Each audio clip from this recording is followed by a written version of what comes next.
Ẹ káàárọ̀, ẹ káàsán, ẹ kú ìyálẹ̀ta. Mo kí onílé, mo kí àlejò. Mo kí gbogbo ẹ̀yin ọ̀jọ̀gbọ́n tẹ̀ ń fòótọ́ ọ̀nù jáwé. Mo sì kí gbogbo ẹ̀yin ọ̀jọ̀gbọ́n tẹ̀ ń fi òtítọ́ ọ̀nù wàgbò. Ọ̀dẹ̀ ọ̀dà bí dára fún wa o. Mo fẹ́ dá wa lẹ́kọ̀ọ́ kékeré kan. Ewé kan bẹ àwọn baba wa ń pè ní ewé gbẹ̀gẹ̀dì. Gbẹ̀gẹ̀dì òun ni mo fẹ́ dá wa lẹ́kọ̀ọ́ lórí ẹ̀. Àìkéré a máa lè kọ́ o. Orúkọ mi ni Lukman ọmọ Ayédáre bàbá Ògún ọmọ ọ̀dọ̀ àgbà. Ẹ wo ewé náà, òun rèé. Ewé yìí ìtàkùn ni. Ẹ ti rí. Ṣé rí? Ẹ wò ó. Ìtàkùn ni a máa fà. Ẹ ti rí bó ti rí. Ẹ wò ó dáadáa o. Ẹ wò ó dáadáa o. Wọ́n ń jẹ́ ewé gbẹ̀gẹ̀dì. Tí a bá jẹ́ obìnrin tí oyún bá máa bù lára rẹ̀, bóyá obìnrin wà ní oyún, inú rẹ̀ máa gbóná, ẹlòmíín bẹ yọ máa rẹ́jẹ̀. Tó bá ti mú ewé yìí lásán, ẹ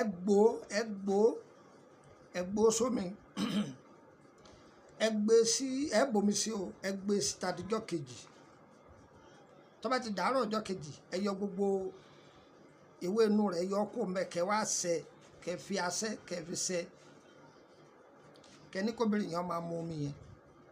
Ní agbára Ọlọ́run, oyún ò ní bù mọ́ lára ẹ̀. Ẹ gbọ́ bí mo ṣe wí? Ní agbára Ọlọ́run, oyún yẹn ò ní bù mọ́ lára rẹ̀. Àbẹ́yẹn bá jẹ́ nìkan tó yẹ pé orunú máa mú láì nídìí, ewé gbẹ̀gẹ̀dì rèé o. Gbẹ̀gẹ̀dì ni o. Ìmọ̀ ẹ̀kọ́ tẹ̀yìn pé lọ́dọ̀ yín o. Gbẹ̀gẹ̀dì yàtọ̀ sí ewé jókòjẹ́ o. Ọ̀tọ̀ léwé jókòjẹ́. Ẹ pé jókòjẹ́ náà là ń pè ní ewé jẹ́njókòó. Gbẹ̀gẹ̀dì yàtọ̀ sí.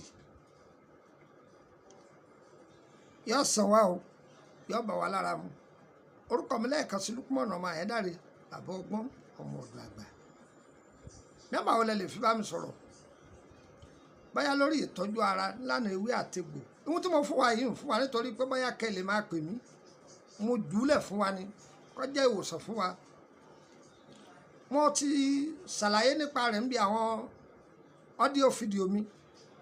Ṣùgbọ́n ọ̀pọ̀lọpọ̀ wọn ò mọ orúkọ, wọn ò mọ ewé náà. Òun ni mo wá mú jáde fún wa. Ewé gbẹ̀gẹ̀dì. Bẹ́ẹ̀ dọ́jọ́ Òyìnbó wọ́n tà fún yín. Bẹ́ẹ̀ dọ́jà Àmúṣin wọ́n tà fún yín. Bẹ́ẹ̀ dé Tòkú. Bẹ́ẹ̀ lọ́jà Tọ́pá bọ́lá àgbòkú. Ṣùgbọ́n kẹrí pẹ́ni tọ́mọ̀ ni o.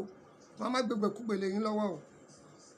Kí wọ́n má gbé kí ni mo pè ìgbékúgbè, wọ́n má gbé lé yín lọ́wọ́.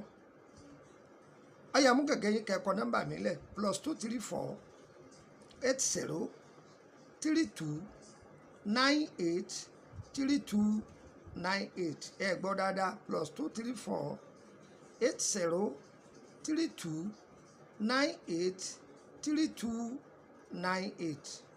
Yẹn fún ọlọ́kan sí +234 81 33 155 111 +234 81 33 155 111. Tẹ́ bá pè nọ́mbà méjèèjì dàrẹ́tì tí ọba lọ mi ò sí Nàìjíríà ni. A jẹ́ pé mo ti lọ sí orílẹ̀-èdè ibòmí, ṣùgbọ́n ẹ jẹun fún yín nọ́mbà orílẹ̀-èdè Benin. Ǹjẹ́ ẹ gbọ́? +229 54 65 1928 +229 54 65 1928. Yá yẹ wá o, kò ní yẹ ẹ lẹ̀. Gbogbo ohun tá a fẹ́, òun lélẹ́dùà yóò ṣe fún wa. Ara òní ni wá o. Ara òní ni wá o. Ire o. Ire o. Ire.